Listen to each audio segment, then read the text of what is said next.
जय हिंद बच्चों। आज की कक्षा में आप एक निबंध लिखेंगे। इसका शीर्षक है बसंत ऋतु। बच्चों, वसंत ऋतु एक बहुत ही सुहावनी और मनभावन ऋतु है जो हर एक मनुष्य को भाती है। तो आइए हम इस ऋतु के बारे में जानते हैं और उन्हें वाक्यों में सजाते हैं। तो चलिए अपनी कॉपी का एक नया पृष्ठ लीजिए। इस पर सबसे ऊपर लिखिए निबंध। इसके बाद लिखिए वसंत ऋतु। बच्चों, वसंत को कुछ लोग बसंत भी कहते हैं, परंतु यहाँ पर हम व अक्षर का प्रयोग करेंगे वसंत लिखने के लिए। वसंत ऋतु। देखिए, इस निबंध को हमने कई वाक्यों में विभाजित किया है, लिखा है, ताकि आपको हर एक वाक्य आसानी से समझ में आ सके और लिखना आपके लिए आसान हो सके। तो चलिए पहला वाक्य लिखते हैं। पहला वाक्य है वसंत ऋतु को ऋतुओं का राजा कहा जाता है। पहला वाक्य है वसंत ऋतु को ऋतुओं का राजा कहा जाता है। दूसरा वाक्य है यह फरवरी व मार्च के महीनों में आती है। जैसे इस बार वसंत ऋतु फरवरी माह में ही आ गई है, इसी प्रकार कभी कभी मार्च के महीने में भी आती है।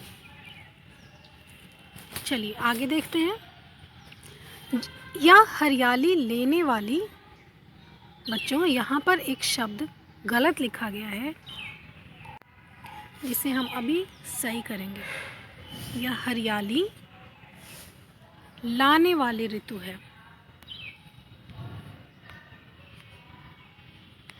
लाने वाली ऋतु है।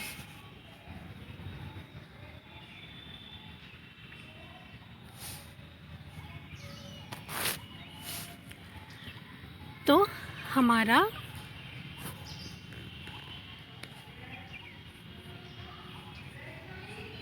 तीसरा वाक्य है। हमारा तीसरा वाक्य क्या है? यह हरियाली लाने वाली ऋतु है। खेतों में सरसों के फूलों की चादर सी बिछ जाती है। बच्चों, इस ऋतु में खेतों में सरसों के फूल इतने ज़्यादा होते हैं कि वे फूल चादर के समान प्रतीत होते हैं।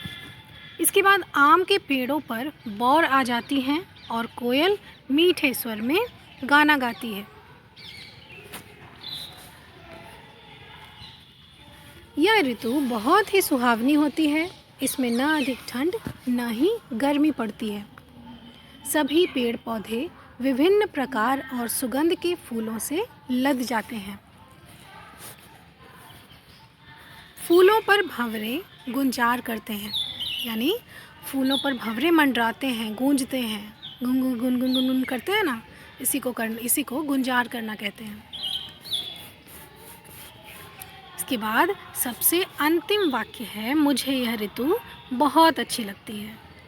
तो बच्चों, इस प्रकार आपका यह वसंत ऋतु के ऊपर छोटा सा निबंध पूर्ण हो जाता है। ठीक है, तो